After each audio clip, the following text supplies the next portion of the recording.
All right, Dan, I'm Anna Marie Cox. This is Space the Nation. Really? Can I get an autograph? This is Space the Nation. In this particular context, it is shoot me into space, the nation.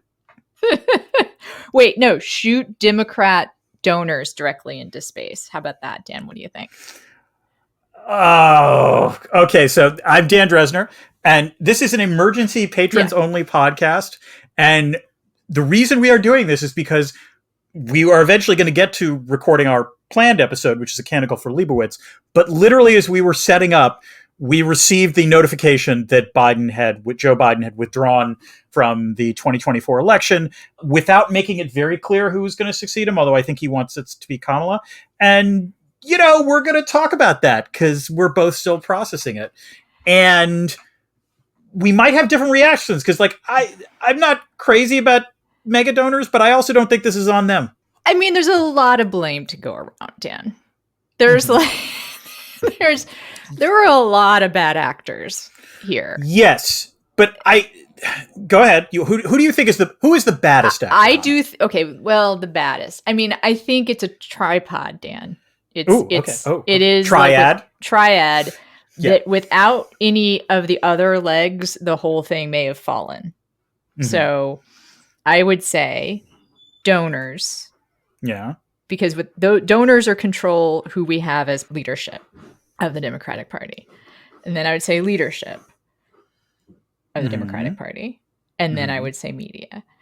And what is that? Is that the triumvirate there?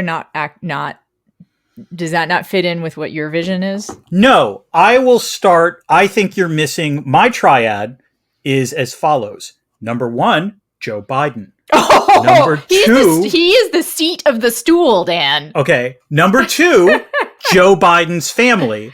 And 3, Joe Biden's inner circle. Oof. There's two stools. Two stools. No. So let me start with my stool and then you go to your stool. Because I think in some ways it's the sequencing. I cannot describe how angry I am at Biden, his family, and his staff. Because whatever you want to say about how this is played out, there are, I think, 3 facts that are undeniable. The first is Biden's debate performance was catastrophic and legitimately called into question his ability to actually run the campaign he needed to run and to be president for the next 4 years. This is not just superficial stuff. He was incoherent at times. He was also not great in the follow-up interviews with George Stephanopoulos, with Lester Holt. He had some good moments. He had the NATO press conference. He did a couple campaign speeches. It's not that he doesn't have good days, but he has bad days too. He has a lot of bad days. And what became clear in the wake of the debate was that the debate was not the first time he'd had a bad day. So there were multiple reports about that sort of glitzy fundraiser that happened in LA. Clooney wrote the op-ed. Obama made it clear he thought something was off. This all suggests that, Joe Biden clearly has the cognitive ability, was a good president, ran in 2020, but something has happened over the last 6 months at least to where he couldn't do stuff. So it's on Biden. It's also on Biden's staff, which, one of the other things that comes out is that it's very clear, and this starts with COVID from day one, Biden was kept at a remove from sort of the larger political universe. And while that made sense with COVID, I think that became the norm. And the rationalization you could offer is that as Biden slowly declined, I'm sure the staff just started compensating as an instinctive thing. But the point is that it was shocking to see how much he had changed. And then finally, it's the family, because they of all people should have seen this coming. And understandably, we're loyal to Biden. Hunter's fault. Yeah. Also, this was the other thing. All the stories suggesting that Biden was relying on Hunter for political advice post-debate. I mean, fuck that noise. Between Hunter Biden and mega donors, I am not going to blame mega donors. That they are smarter people. So they're both addicts of a kind. Yes. Okay. But my point is that however ugly the last month has been, in the end, this goes back to Biden and his staff for trying to think they could somehow white knuckle through this. And remember, the June debate was their idea. And nonetheless, realize there's actually a small part of me that wonders if there's a senior staffer that wanted this June debate to sabotage Biden. But that's that's like deep conspiracy stuff, and I really don't think that's true. So like, again, my like very tangential 3 degrees removed knowledge of all this is that non-high level staffers were shocked by how badly the debate went. Right. Like, I think that the high level staffers, and this is just my gut feeling about that, knew they were gambling, but thought it was a gamble worth taking. Like, had seen him have enough good days. Right. That were like, all right, this could work.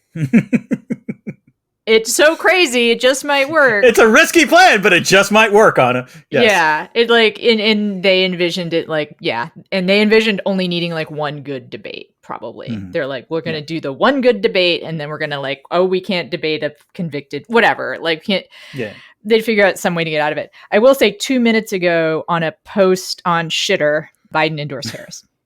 Oh, okay. Good to know. This is how breaking news we're at. Good Lord. Seriously? Wow. Damn. So that's how breaking this is. Yes, we're doing this in real time, folks. Yeah. So that's good, because my immediate concern was that there would be this implication that, I picked a vice president who's not ready, which would be bad. Yeah. Now, there is a con to Harris as a selection, which is that America is still pretty fucking racist. So there's that. However, she is a cop, which should soothe some people's hesitation. And by which I mean she was a prosecutor. She put a lot of people in jail, ACAB, but fine. I actually do support this nomination. And that also, the reason I support it, Dan, as you know, I've been saying for a long time, this election needs to be a referendum on abortion, because that is how the Democrats have won every election since Dobbs. And by the way, this has also been Harris's. Harris did not have a great vice presidency. Like her first year of the vice presidency, she stumbled. By the way, hardly unique to Harris. This is just I think they set her up to fail in some ways. Yeah, they did. No, the vice president is often the dumping ground of policy problems that the president doesn't want to deal with, so on and so forth. But the point is, since 2022, Harris has been the spokesperson on Dobbs and has, I think, actually done a good job. And the other thing I will give credit to Harris for, which is throughout this entire month, while a lot of Democrats wanted Biden to step down, you heard zero from Harris and her staff, which is interesting. I mean, this is politics 101. Obviously, they can't say anything. But Harris's staff leaked like a sieve the first year. Yeah, I was going to say, she's not known for discretion. Exactly. This at least suggests that she's done a good job of improving her staff, which is, encouraging, I guess would be the way to put it. Yeah, and I'll go back to my stool, but I guess there's a whole bar room of stools here. Yeah, there are. Yeah. Because I think that your thinking sounds, resonates with me, and I do think there hasn't been enough criticism of Biden.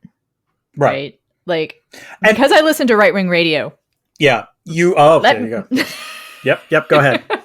Go. Okay. You're excited. I'm excited. This happens. It's one of the things that makes this a good podcast is we have a really good flow, but I'm going to finish my thought. No, sorry. I apologize. Go. I know that this is also your thing even more than mine. So, all right. But I think that because I listen to right-wing radio, I have gotten more exposure to criticisms of Biden. And that's on the right. And they have some legitimate criticisms of him. Yeah. Not all of it is making fun of him and, saying that he wants to trans kids. I mean, some of it has been what the fuck, he's selfish. And why is his family doing this to him? Which is a little bit, I don't know if that's quite the right way to frame it. That's like crocodile tears. But let me put it this way. But they're enabling him for sure. Right. And there's no denying that the claim of Biden as a doddering old man originated from the right wing. And as it turned out, seems to have some correspondence to facts. Where I feel like other commentators could have landed some blows was he's being selfish. The other thing I want to say about this is the sort of ageism part of it. And I wrote something about this, but of course, no one reads anything that's not controversial, which is that it's not ageist to say that someone who is having mental slips and cognitive decline should step aside. Right.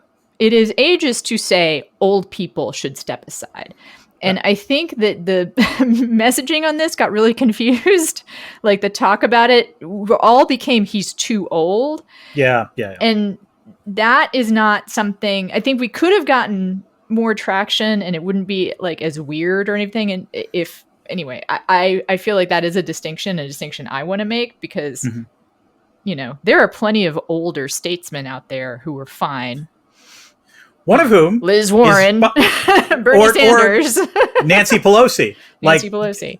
I mean, people who were pushing Biden aside were older than Biden in some cases. And also people who were older than Biden were defending him in the case of Bernie also, Sanders. Gen X erasure is a thing. And so happy to have Kamala. Kamala! She's a Gen Xer, upset yes. about like the skipping of Gen X to JD Vance. By the way, JD Biden sounds like one of those law firms that you'd see an advertisement for on like, you know, morning TV. Have you been injured in a car or truck commercial vehicle accident? Call JD Biden. Call JD Biden. 1-800-JD Biden. 777-2222, something like that. Anyway. No, it would be 1-800-JD Biden. Like JD Biden, very, very nice. Yes. Yeah. So I'm trying to think, I want to get the little bit of media in there, which is that I just get, it's because I am current/former in this, and it's one of the reasons why I become so disgusted. The bias of journalists to want things to be exciting and to live in historical times, to like cover stuff that's never happened before. And I understand that. I do. But there was it is the Hillary's emails of this cycle. Like, okay, no, I'm going to, so let me offer in terms of just how many stories can you do? How many stories can you do on this? Okay. I want to go for a little bit on this, and then I want you to, you feel free to correct me. I think a few things on this. The first is, this is not the same as the emails. The emails were obviously a problem and they were an ethical lapse, but like you're right in the sense that they were a tempest in a teapot and, you know, not really that big of a deal compared to the news coverage. Biden potentially not having the cognitive capacity to campaign and or be president is a bigger story. It merits more media coverage. So that, I think that's where the comparison is unfair. The other thing, though, that I think is going on is that the way I would put it is that I think two dynamics kicked in post-debate that turned this into a media frenzy. The first was, I think a lot of members of the media covering Biden felt burned by the debate performance. In other words, this was a story that had been like bubbling underneath the surface for most of 2024 and even late 2023. A lot of them had not reported on it. And suddenly they're like, oh, crap, we missed this. We've got to get on this. And I think that was combined with something you said before, which is the other thing to realize is that, again, credit to Biden, his staff, not just his inner circle, but his larger staff, were pretty tight. Like, they were closed-lipped. You did not hear a lot of embarrassing Biden stories in comparison, particularly to Trump, throughout his first 3 years. But I think what the debate did was suddenly anyone who was not in his inner circle were willing to talk to reporters. So suddenly reporters were more interested, and that was the demand. And the supply was you had a lot of Biden staffers and a lot of Democrats suddenly willing, in some cases, to go on the record, in most cases anonymously. But the point is they gave good quotes. And so that generated a lot of the coverage, I would argue. I grant you that it's a bigger story, that the comparison is not 1-to-1. It's not oranges to oranges. It might be oranges to tangelos. I don't know, oranges to clementines.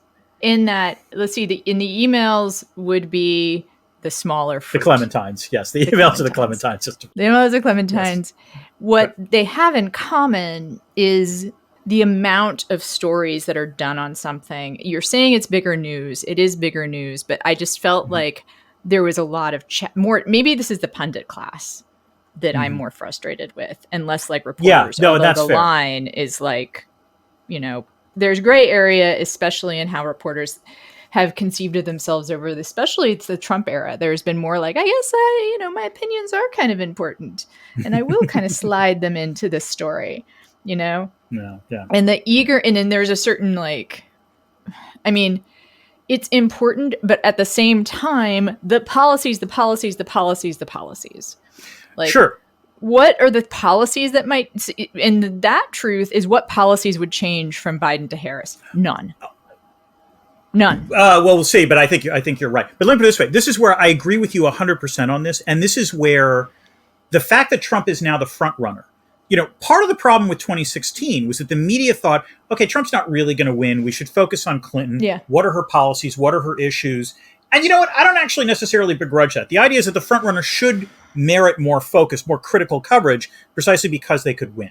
Right. But this is where I agree with you in the sense of if Trump is the front runner, treat him like the goddamn front runner, which means focus on Project 2025.